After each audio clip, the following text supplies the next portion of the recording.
I started my photography business later in life, and I thought that being a professional portrait photographer was all about the equipment, the best camera, the perfect lens, and the fancy lights.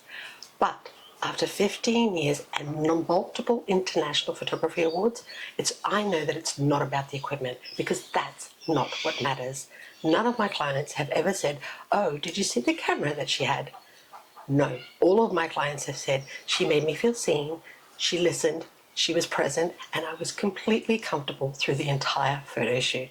And that's called wisdom. And that's what will set you apart as a 50 plus photographer in an oversaturated industry with other young photographers. Let me tell you why.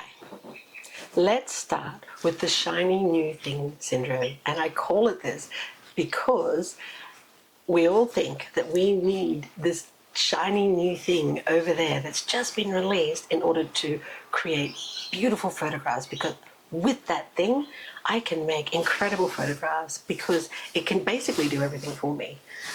Wrong. I built my entire business on a Nikon D700 camera, which was released in 2008, and one lens, a 50mm lens, and that's it.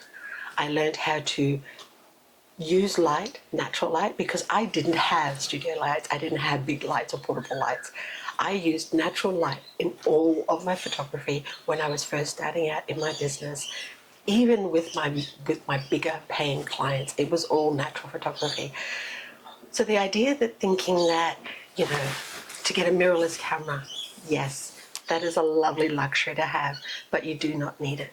The idea to think that you need to have 3 to 4 different lenses in order to get these different, angles and viewpoints and, poses, not true, not true.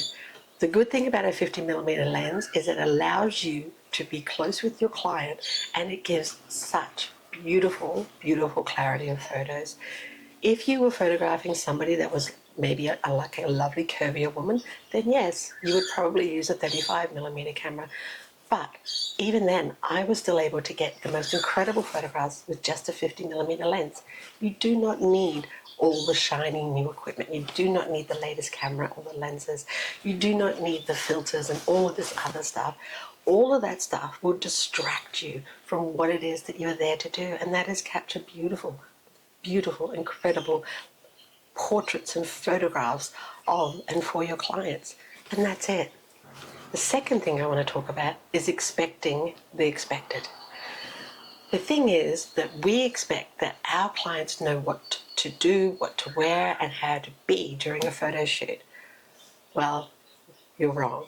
Remember, clients, they're not models.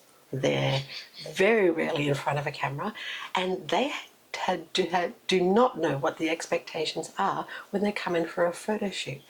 That's our job as photographers to help them with this. Things like,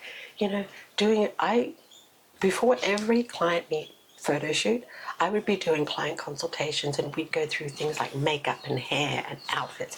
I would even take my clients shopping and join them in shopping adventures in order to find the perfect outfit for them.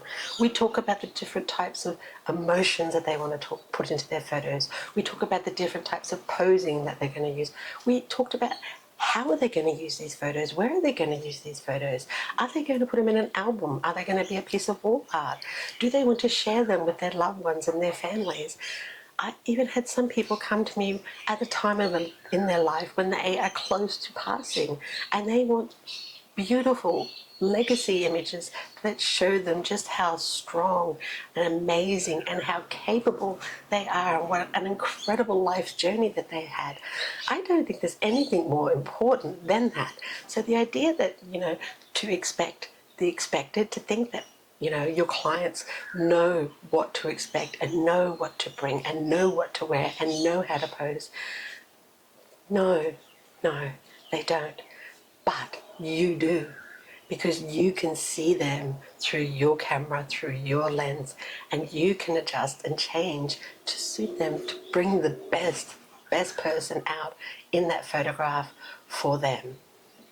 And the number 3 point is the idea to get in and get out. Like, the idea that, you go into a photo shoot and all you do is that you're there to capture photographs and that is it. We both know that that is not true. If you're like me, you enjoy having conversations with clients. You enjoy having conversations with people, hearing about their stories, their journeys, their lives, their hurts, their pains. But the idea that, to get in and get out, that is all wrong to go for a photography session, because you know that you like to have conversations. And when you put your camera down and you start to talk with people and not at them, then you will be able to capture the most incredible, memorable, beautiful photographs for them that will truly astound them, because they didn't know that they were that person, that they looked like that they were so kind, that they were so, just that way inclined in a photograph, because you see it as a person. When your camera is down, you can capture that in that moment as you're talking to them, as you're finding out about who they are, their life, what they love, just general conversations. It doesn't need to be long, but hey, if it is long, then so be it, because they're paying for you for the time. They're paying you for your time. So invest in that time with them. Put the camera down and speak with your person in front of you. And I promise you, you will capture beautiful, beautiful photographs. Because at the end of the day, all of this, all of what we're doing as 50 plus photographers with this amazing amount of wisdom that we know and that we have through our own lifetimes and our own journeys and our own reasons for wanting to capture people at different stages within their lives, is because it's about respect. We know this. We respect other people. It's also about presence. We know that we don't like when somebody has their phone in their face while they're talking to us. We don't like when somebody isn't paying attention. So those also apply to your clients. Be respectful, be there in presence, and create a space that just lets your client feel seen and heard. When I talk about a space, it doesn't necessarily need to be a studio space. You can create a space anywhere. Anywhere. I've done it. I've done it in people's homes.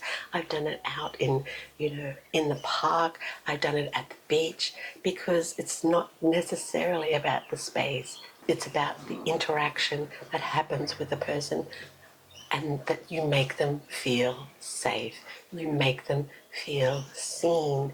You make them feel heard. We know this. Trust in that.